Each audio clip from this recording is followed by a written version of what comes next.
Timor Leste berhasrat untuk memperluas perdagangan dan pelaburan dengan Malaysia dengan memfokuskan kepada keterjaminan makanan, pertanian dan pelancongan berikutan usahanya dalam mengukuhkan kerjasama melalui integrasi ASEAN.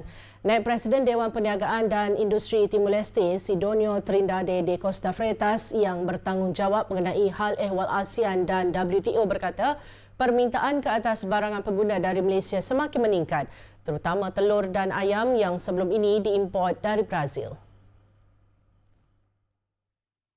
Freitas berkata kesaling hubungan penerbangan baharu antara Kuala Lumpur dan Dili yang dikendalikan oleh Batik Air telah membuka peluang kepada perdagangan dan memperkukuh hubungan antara rakyat. Of course, the trade between Timor-Leste and Malaysia has been ongoing, but we also hope that we could increase more the volume, especially now with the open link of the flight between Timor-Leste and Malaysia. This is the starting.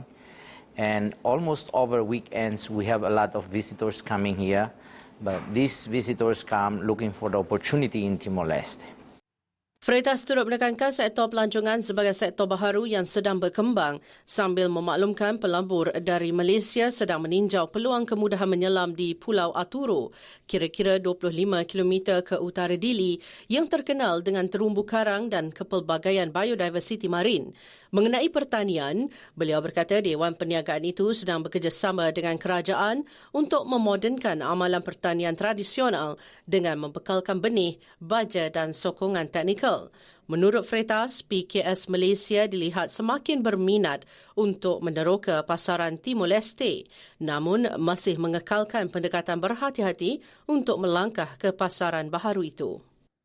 Malaysians and especially to our ASEAN friends help Timor-Leste to harmonize its policy, align with ASEAN, especially now that we are concentrating on developing digitalization, which concentrating on trade across the border, paperless trade across the border, and at the same time, enhancing the capacity and building Timorese, young Timorese, who could come up with the skills, with the entrepreneurs, employ themselves, develop businesses with partners from other ASEAN countries, and then we can supply the product of Timor to ASEAN.